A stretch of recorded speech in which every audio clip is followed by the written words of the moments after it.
звинувачуючи представників опозиції у популізмі.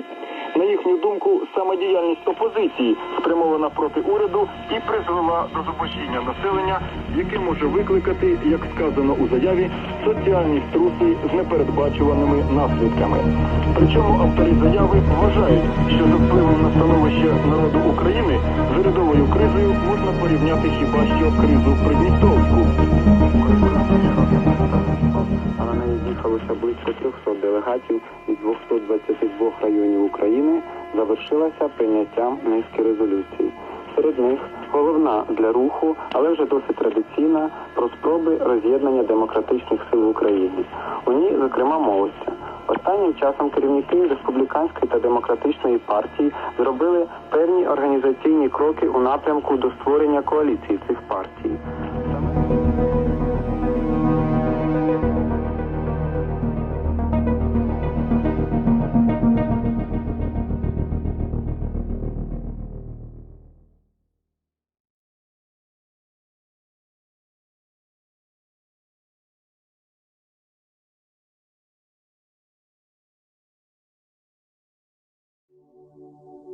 La derrota de Alemania en 1945 fue conseguida por Estados Unidos y la Unión Soviética.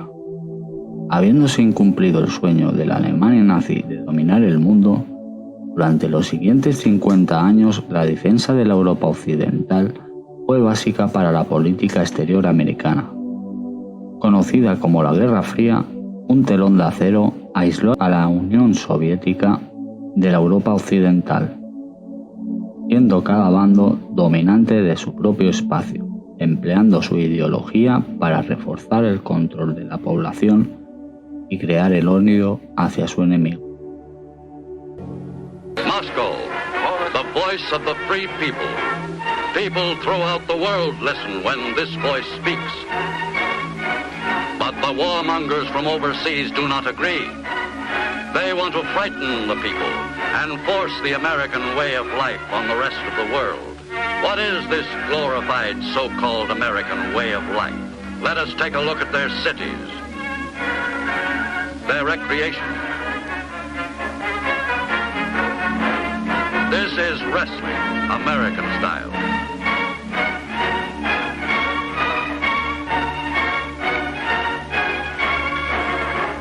As a signal for terrorizing honest people, these gangsters, who are spread widely throughout the United States, set fire to a cross.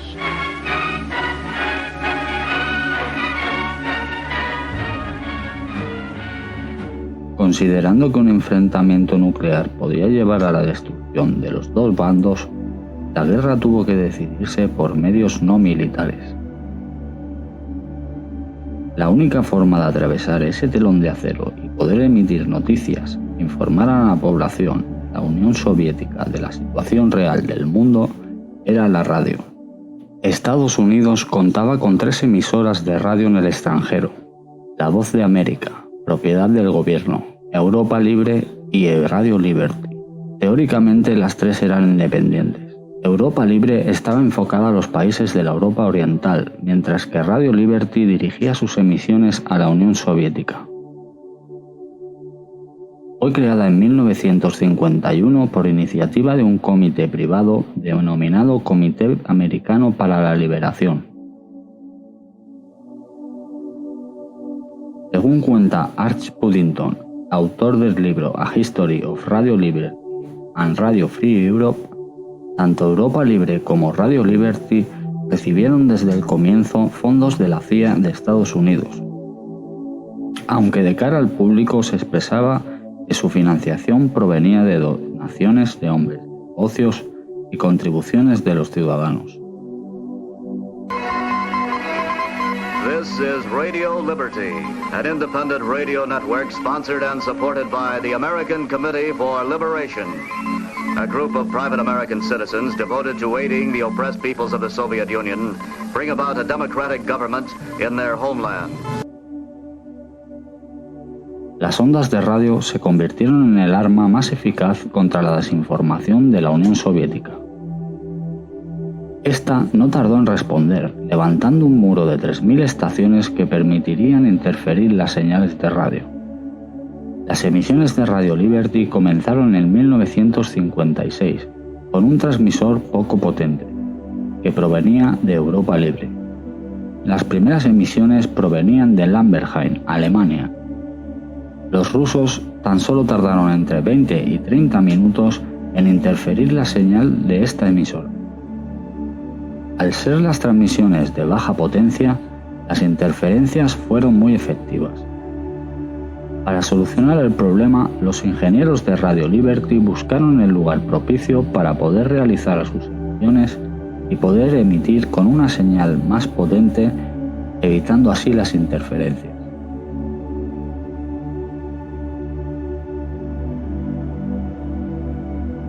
El lugar idóneo para la emisión de ondas cortas estaba situado entre 2.000 y 3.000 kilómetros del lugar donde quería emitir.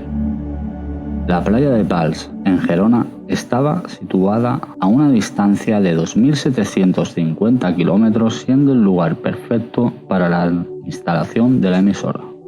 En 1950, siendo el lugar un terreno virgen con muy pocos visitantes y aún en un país poco desarrollado bajo el régimen dictatorial del general Francisco Franco, las negociaciones de la adquisición de los terrenos debieron hacerse con mucho tacto, siendo el presidente de Radio Liberty, Holland Sargent, expresidente de la conferencia de la UNESCO, el que trató con el gobierno español. Quizá este dato fue determinante, ya que España estaba muy interesada en formar parte de la UNESCO, aunque debido a su régimen dictatorial, Estados Unidos no quería que España formara parte.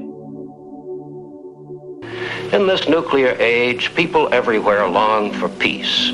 Radio Liberty and others who communicate to the power center of communism help to secure the peace by identifying the true purposes of the free world with those of the Soviet peoples themselves. Holland Sargent había sido muy amigo del cardenal Roncalli, más tarde Juan XXIII. Gracias a su influencia, se consiguió más tarde el voto a favor para que España formara parte de la UNESCO. Sargent recibió una nota escrita por el general Franco agradeciéndole su intervención a favor del ingreso en España. Este guardó la carta y cuando acudió a España solicitó una audiencia personal con el dictador para solicitarle la cesión de unos terrenos en la Costa Brava. Finalmente, gracias a Manuel Fraga, ministro de Información y Turismo, se consiguió realizar el acuerdo para instalar la emisora. De todas formas, las emisiones se tomaron con mucha cautela, de una forma muy diplomática, para no tener problemas con el gobierno de España. Paradójicamente, los americanos habían conseguido instalar una emisora que proclamaba la libertad en un país bajo un régimen dictatorial. Las innovaciones técnicas de la emisora de Pals fueron ideadas por los propios técnicos, que propusieron combinar 4 transmisores de 250.000 vatios en una antena de grupo D, consiguiendo una potencia de 1.000.000 de vatios hacia la Unión Soviética. En la época en que fue construida, habían dificultades técnicas y de maquinaria para poder levantar torres de gran envergadura. Los tramos que se necesitaban para su construcción medían 7 metros, siendo transportados uno a uno en pequeños camiones desde la ciudad de Barcelona. Teniendo algunas dificultades para poder acceder al lugar, las torres fueron levantadas manualmente y lo que nos da una idea de la magnitud del esfuerzo para su construcción. La envergadura de la construcción en una pequeña población y la desinformación acerca del uso de las instalaciones a los habitantes despertaron todo tipo de rumores acerca de la actividad que se estaba realizando. Experimentos militares, una base, una fábrica de munición, incluso se rumoreaba que la emisora, al estar instalada en la playa, ocultaba una base de submarinos. Muy pocos entendían que la envergadura de las instalaciones albergara una emisora de radio. La emisora contaba con todo lo necesario para operar independientemente del exterior. Tenía su propio servicio de combustible y taller para los coches. Abastecía a los generadores diésel, obteniendo los suministros de las poblaciones cercanas.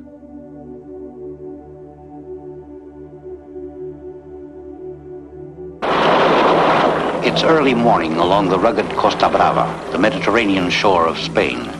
Past a 2,000-year-old Phoenician lookout tower built to guard against pirates, a Spanish antenna tower technician hurries to get to work on time.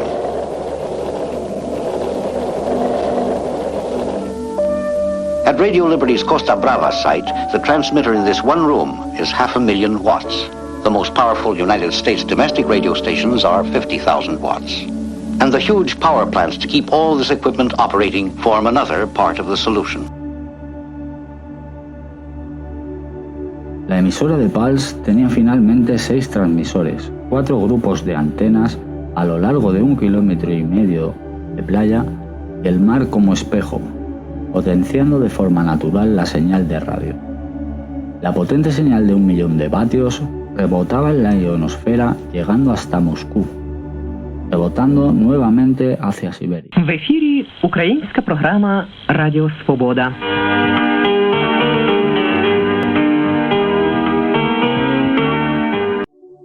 Radio Liberty escribía y grababa la mayoría de sus programas en Nueva York y Múnich, emitiendo todos los días durante 24 horas sin interrupción. Las cintas que se tenían que reproducir llegaban en avión hasta el aeropuerto de Barcelona, donde se tenían que recoger diariamente y transportar hasta Gerona.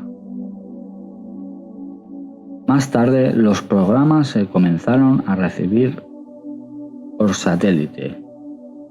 Se construyó un centro de recepción en San Climent de Peralta, a 10 kilómetros de la emisora, donde se podía recibir los programas por radio en caso de que los demás sistemas funcionaran o tuvieran algún problema, hasta que se comenzaron a utilizar los envíos por satélite.